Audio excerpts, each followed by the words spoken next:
Question है 76% की छूट देने के बाद एक सीलिंग फैन का मूल्य 3,330 रुपये है। ठीक है, 76% की छूट देने के बाद यदि कोई छूट नहीं दी जाती यानी कि इसको मार्क प्राइस पर ही बेचा जाता है तो दुकानदार को 50% का लाभ होता है। सीलिंग फैन का क्रय मूल्य रुपए में ज्ञात कीजिए। ठीक है, देखो 76% की छूट देने के बाद एक सीलिंग फैन का मूल्य 3,330 रुपये है। 76% की छूट देगा, छूट किस पे देते हैं अपन? मार्क प्राइस पे देते हैं। ठीक है, छूट किस पे देते हैं? मार्क प्राइस पे देते हैं। तो सेलिंग प्राइस कितनी आएगी ये पूछा है। सेलिंग प्राइस अपने को दे रखी है। ठीक है, 76% की छूट देने पर यानी कि मार्क प्राइस पे छूट दी जाती है तो इस पर 76% का डिस्काउंट दे रहा है यानी कि -26% कर रहा है सेलिंग प्राइस बेचने पर।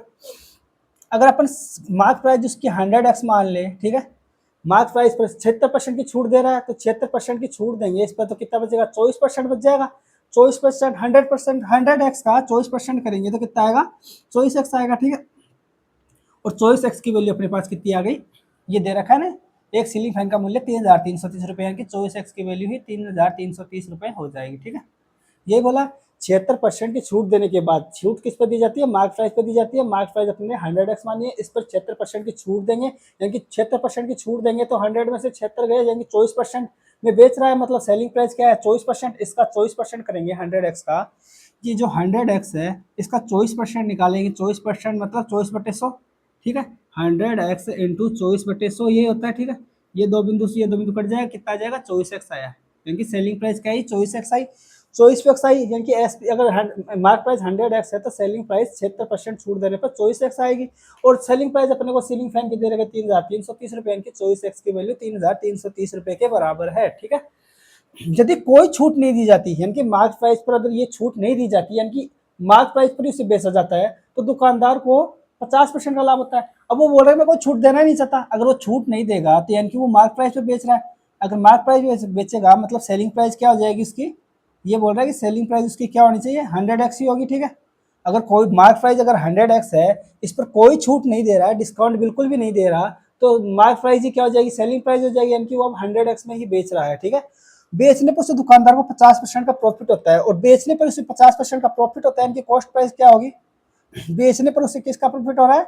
50% का प्रॉफिट यानी कि ये 50% अधिक है। ठीक है, कॉस्ट प्राइस से अधिक है 50% सेलिंग प्राइस।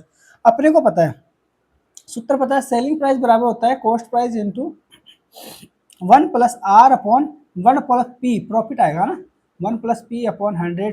ठीक है, ये होता है।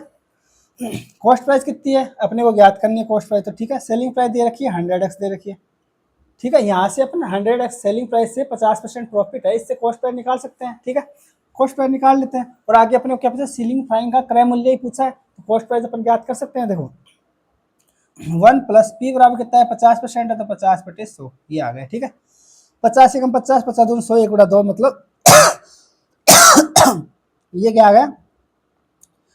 कॉस्ट प्राइस बराबर कॉस्ट प्राइस इंटू 2 1 3/2 बराबर 100 है। ठीक है, 100x है। ठीक है, यहाँ से CP बराबर क्या आ जाएगा? अपने पास CP आ जाएगा 200x/3, ये आएगा 2/3, 3/2 उधर आके उल्टा होकर गुणा होएगा, मतलब 2/3 से गुणा हो जाएगा। तो इसको सोल्व करेंगे मतलब CP बराबर 200x/3 आएगा। ठीक है, CP कितना आ गया? 200x/3। ठीक है, यहाँ से CP क्या आ गया? 200x/3 ये आया। ठीक है, CP का मान अपने को क्या चाहिए? ये CP का मान चाहिए 200x/3 का मान।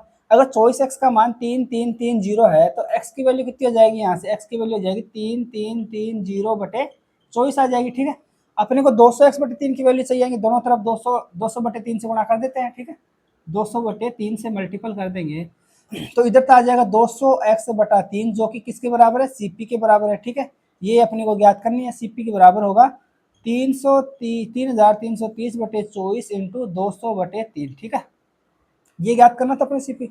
सॉल्व कर लेते हैं, इसको आ जाएगा आंसर। चलो करते हैं, ये यहाँ से 2 से कट जाएगा तो 100 बच जाएगा, ये 12 आ जाएगा। ठीक है, ये 3 से कटेगा तो 3 1 1 1 0 आ जाएगा। ठीक है, अब अपन जानते हैं ये 3 से कट जाएगा, 3 चौके 12 और ये 37 111 होते हैं कि 370 ये आ जाएगा। ठीक है, अब 4 से ये 25 बार चला जाएगा। ठीक है, अब मल्टीपल कर देते हैं, कितना आएगा? CP बराबर होगा 370 इंटू 25। वैसे इकाई अंक से काम करें तो देखो 2 8 7 और ये 0 है लास्ट में। अगर ये 0 इसको 5 को अगर 0 से गुणा करेंगे तो इकाई अंक क्या आएगा? 0 ही आएगा, यानी कि ऑप्शन नंबर डी अपना आंसर हो सकता है। ठीक है, यही होगा। गुणा कर लेते हैं, 25 को 0 से करेंगे 0 आएगा, 25 में 50, 25 75, 25 चौक 100, 25 25 125, 25 25 175 को 500 हासिल लगी 17, 25 दूनी 50, 25 75, 75 प्लस 17 कितने हो जाएंगे 75 और 80 90 92, ठीक है 92। सीपी कितना आ गया अपने पास 92 9250, ठीक है, ये अपना आंसर हो जाएगा, ऑप्शन नंबर डी।